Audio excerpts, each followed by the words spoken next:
علی علی حق ہے، علی حق ہے، علی حق ہے، علی علی جدھر حق ہے ادھر مولا، جدھر حق ہے ادھر مولا، جدھر مولا ادھر حق ہے۔ جو کام عقل سے کیا جاتا ہے اس کی دلیل کا ہونا بہت ضروری ہے۔ کوئی پوچھے عزاداری کیوں کر رہے ہو، اگر جواب یہ ملا کہ بھائی ہم صدیوں سے کر رہے ہیں، میرے آبا و اجداد کر رہے تھے، میرے بابا جلوس نکالتے تھے، تو یہ ہے رسمی مومن۔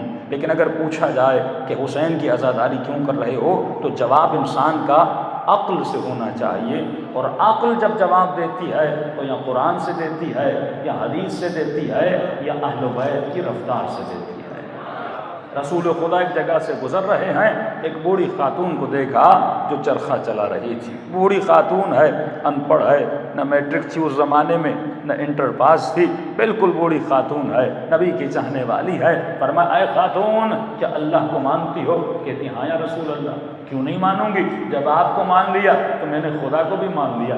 نبی فرماتے ہیں میں بھی جانتا ہوں تو اللہ کو مانتی ہو، لیکن کیا اپنے اللہ کے ماننے پر، اس خدا کے وجود پر تیرے پاس کوئی دلیل بھی ہے کہ نہیں ہے؟ صرف یہ نہیں میں نے کہا ہے اور تم نے مان لیا، تھوڑا اپنی عقل سے بھی سوچو وہ ہے بھی کہ نہیں ہے۔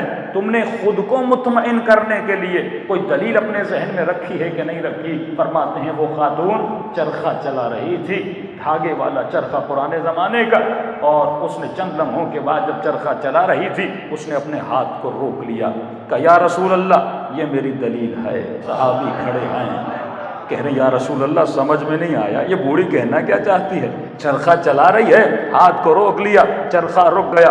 رسول نے فرمایا میرے اصحاب کو بتا تو کیا کہنا چاہتی ہے؟ فرماتے یا رسول اللہ دیکھیے وہ صحابی تھے، یہ عام مومنہ تھی، لیکن جو اس کی نظری ولایت تھی وہ زیادہ مضبوط تھی۔ کہنے لگی یا رسول اللہ جب یہ چرخہ میرے چلانے کے بغیر نہیں چلتا تو یہ پوری کائنات کسی چلانے والے کے بغیر کیسے چل سکتی؟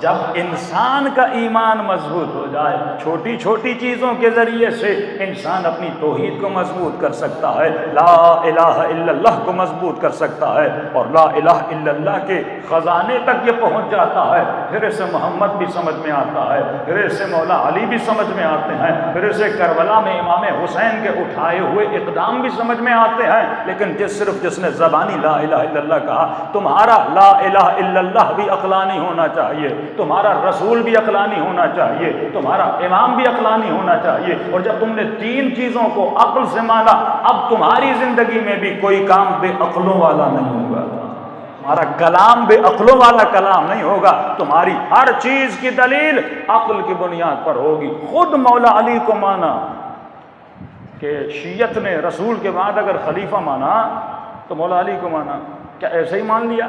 نہیں، عقل کی بنیاد پہ۔ یہ خود مولا کا دعویٰ کرنا کہ سلونی سلونی قبل ان تفقدونی، یہ کیا بتا رہا ہے؟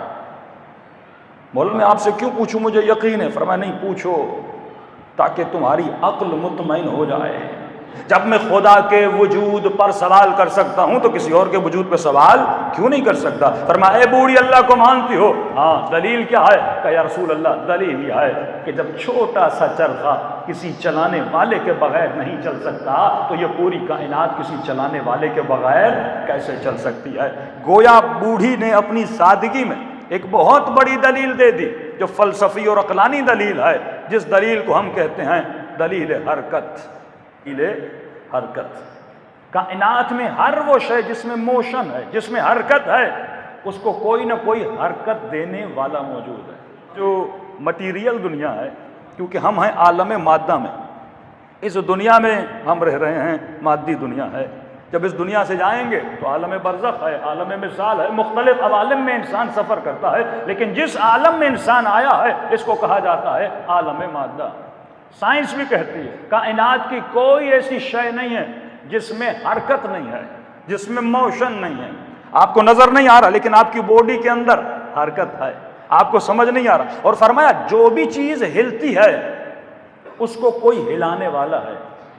مثال کے طور پہ یہ ٹیشو پیپر میں نے اٹھایا، اس کا کوئی وزن نہیں ہے، میری انگلی اس ٹیشو پیپر کو اٹھا رہی ہے تو جتنی میری ہاتھ میں طاقت ہے اتنا وہ وزن اٹھا سکتی ہے۔ آپ ہاتھ سے تھوڑا چھوٹا سا پتھر بھی اٹھا لیتے ہیں، لیکن کوئی انسان ہاتھ سے پہاڑ اٹھا سکتا ہے؟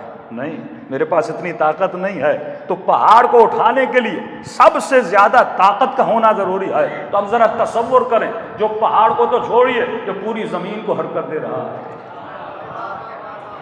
اس کے وجود میں کتنی طاقت ہوگی، جو زمین کو حرکت میں لا رہا ہے، جو ستاروں کو حرکت میں لا۔ کائنات میں کوئی بھی ایسا ذرہ نہیں ہے، یہ سائنس سے ثابت ہے کہ اس کے اندر حرکت موجود نہیں ہے۔ اس کی دلیل آپ کو دوں، آپ گھر میں سیب لا کے رکھ دیجئے، یہ سیب 1 مہینے کے بعد کیا ہو جاتا ہے؟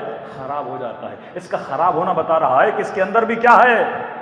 حرکت موجود ہے، اس کے اندر تبدیلی آتی ہے، اور جب یہ بدلتا جاتا ہے تو خرابی کی طرف جاتا ہے، اور جب خراب ہوتا ہے پھر کسی اور شیپ میں آتا ہے، پھر کسی اور شیپ میں آتا ہے۔ بالکل اسی طرح یہ جو حرکت ہے یہ آپ کے جسم میں ہے، کیونکہ مادے میں ہمیشہ حرکت ہوتی ہے، کہ کل میں نے کہا کہ مادہ پرانا ہوتا ہے، پرانی جو چیز ہوتی ہے اس میں زوال ہوتا ہے، اور جس میں زوال ہوتا ہے اس میں فنا ہوتی ہے، اور خدا وہ ہے جسے فنا نہیں ہے۔ لیکن سوال یہ ہے کون اسے حرکت دے رہا ہے؟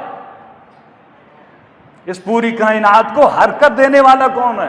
جو زمینوں کو حرکت دے رہا ہے، جو سورج کو حرکت دے رہا ہے، جو ستاروں کو حرکت دے رہا ہے۔ تو آپ نہیں بتا سکتے کہ مولانا فلاں وجود ہے جو حرکت دے رہا ہے، کیونکہ کائنات کا کوئی ایسا وجود نہیں ہے جس کے وجود میں اتنی طاقت ہو۔ تو کسی واجب الوجود کو ماننا پڑے گا جو پوری کائنات سے بھی زیادہ طاقت رکھتا ہے،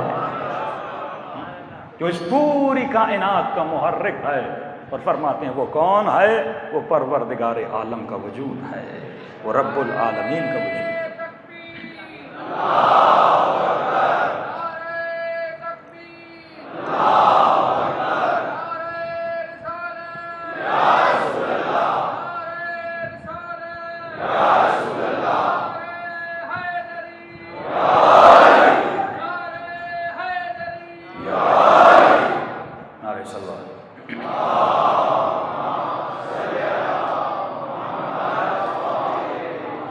علی علی حق ہے، علی حق ہے، علی حق ہے، علی علی جدھر حق ہے ادھر مولا، جدھر حق ہے ادھر مولا، جدھر مولا ادھر حق۔